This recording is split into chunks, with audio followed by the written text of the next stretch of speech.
Hello, Bulls and Bears. JJ here. Bull Boom Bear Bust. Big green day out of the gate. We're going to see how this ends. So, back with another update. A lot of things happening. Let's talk about what's on tap here. Stocks big at open. Is the sickness cured? We're going to talk about what that means. Debt is the sickness. It's a global problem. Bank of Canada follows the Fed. What did they do? Let's talk about that. Another 100 billion repo bailout.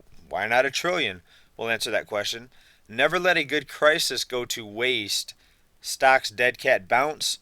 What happens when the debt stops? Let's get started. All right, so far seeing a pretty big green day at the open. Stocks up over 500 points on the Dow, up over 2%. Let's jump over here. S&P 500 also up big, and the Nasdaq up big. Gold holding steady at the moment. Oil back up another 2% nearly. All right, so ask yourself, what changes from day to day? Is there a cure for the sickness? Well, no, it's still spreading. So why the big green days followed by the big red days? Right, this is the type of volatility that you see at market peaks. Now, I'm not saying it's going to crash. Remember, the Fed, they can easily rescue this market. The Fed is bigger than the market. They're not bigger than the economy. They cannot print money and put food on the shelves, but they're bigger than the stock market. What am I talking about? Well, let's take a look here. Overnight, the Fed pumped another 100 billion into the repo markets to bail out the banks. Right, but ask yourself, why not $1 trillion? If they really wanted to push more money into the markets, let's do $1 trillion a day. Why not 2 trillion? Right? There's no limit to what they can do. Why are they stopping at 100 billion? Right? So there's a method to the madness, believe it or not. The Fed, first of all, they needed a stock market panic to give an excuse for these emergency rate cuts, for the more stimulus, and now we're seeing a bump up in the repo amounts, 100 billion now the last 2 days. And let's go over here to the Fed's website here, the official Fed site. March 4th, here we are, 100 billion right here. So we like to show you what we talk about. We try to show you all the web pages just to show you that I'm not making this up. And for those that doubt that this is unlimited, tell me, what is your source, and what does your source say the limit is? Is it 100 billion? Is that why they didn't go more than 100? Well, no, because they have went more than 100 before. Is it a trillion? Is it 10 trillion? How much can they throw at these markets? Right? It is unlimited. Anybody that tells you something else, they are lying or they are mistaken. All right, that's what happens when you have a fiat currency. You can manipulate as much as you want.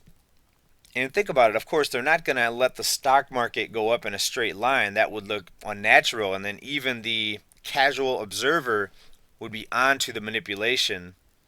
So they have to use events to cause a panic to then justify the rescue operations that are implemented after that. And that's why I put down here, never let a good crisis go to waste. Right? So they're using this sickness, this scare, as the reason for the rescue operations and the bumping up of the bailouts, the rate cuts, and we're going to be headed to negative rates. Now think about negative rates just maybe 6 months to a year ago, but we've been talking about this for close to 2 years, that eventually they're likely going to have to go negative. Well, people thought we were crazy for talking about this. That could never happen in the United States, not the US of A. Right? So, of course, the USA, we're a lot different. We have different culture than a lot of the countries across the globe. But monetarily, it's not much different. The system is entirely based on debt. Okay, every country's economy is based on debt and spending. Fake GDP numbers based on debt and spending. People spending money they don't have. People getting loans to buy things they can't afford, which then makes the economy look better than it really is. That way the politicians can go out there and say, hey, look at the GDP number. We're growing, we're growing, we're growing. When really what's growing? The debt's growing. And asset prices are going up, giving the illusion that the economy's great. All right, but it's based on debt. Now, debt is the sickness. That's why I put this in here. It's a global problem. And if you don't believe me, take a look at what Bank of Canada just did. Bank of Canada just followed the Fed. Here is a chart right here. Bank of Canada overnight rate, 50 basis point drop, so a half a percentage point drop. They went from 1.75 down to 1.25. And if you look down here, this was the biggest cut, the biggest drop in the rate since the peak of the financial crisis. This was early 2009. So are we in a financial crisis? I would say so, right? But most people are still not realizing what is happening. This should be on the news every day. This should be the main news topic nightly of these repo bailouts, these emergency rate cuts. And sure, you'll see it talked about on the financial channel, but not as much as they really should. All right, so Bank of Canada following the U.S. This should show you it's not just a U.S. problem. And they're using this sickness that's spreading across the globe as the excuse, and multiple countries are going to be cutting more stimulus, pumping more debt into the system, into the economy, into the banks, hedge funds, financial institutions, trading firms. Right now, is this actually an attempt to pump the stock market back up, or is this just a fake out, a head fake, what's known as a dead cat bounce, right? So when markets take a big drop, a lot of times you'll see a recovery to sucker people back into the markets. And we did see a lot of financial channels say, hey, buy the dip, this is a good time. All right, now I'm not saying it is a dead cat bounce, but it is something to be aware of. Again, nobody knows what these people exactly what they're going to do behind the scenes. We know the end game is debt and the complete collapse and the debt enslavement of most of humanity. We know that's the end game. How exactly it's going to play out, if this is the drop, and if it's a dead cat bounce and it's going to continue to drop, we don't know that. Again, I wouldn't be surprised to see them take the stock market again to new highs to close out 2020, because that could make it even easier for their end game agenda, if you know what I mean.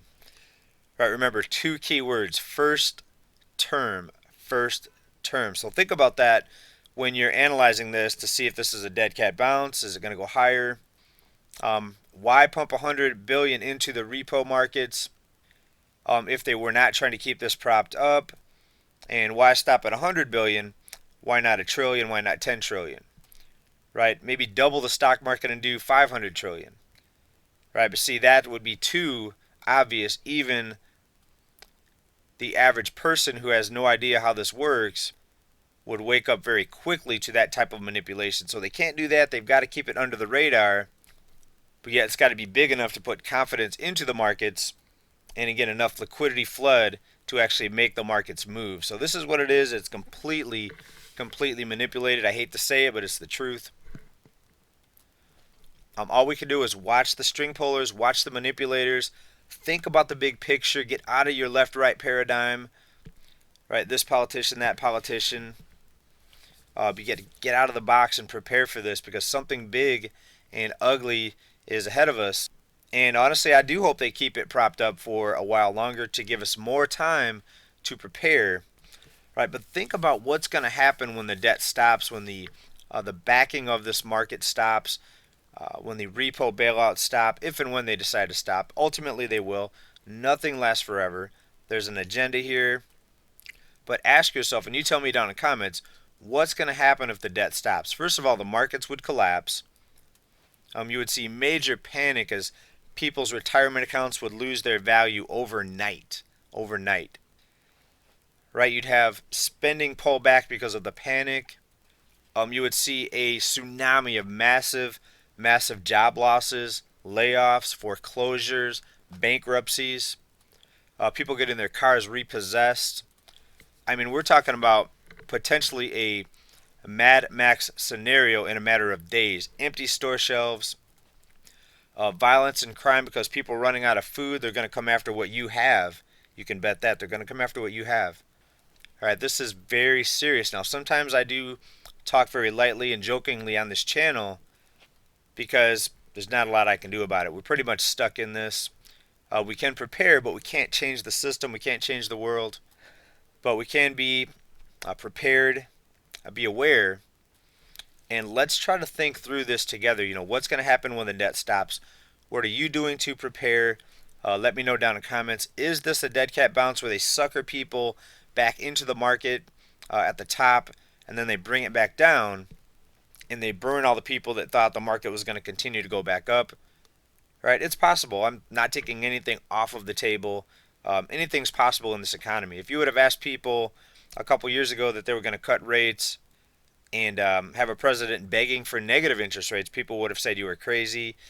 If you would have asked people last year, people in the financial world, if there was going to be 100 billion in overnight repo bailouts daily, people would have looked at you like you were crazy. The economy's strong. What are you talking about? Unemployment's low. Haven't you seen the number? All right, come on, people. We are awake to this. We're aware. All right, what happens when the debt stops? How bad will it be? You let me know. Thank you for watching this update. Bye for now.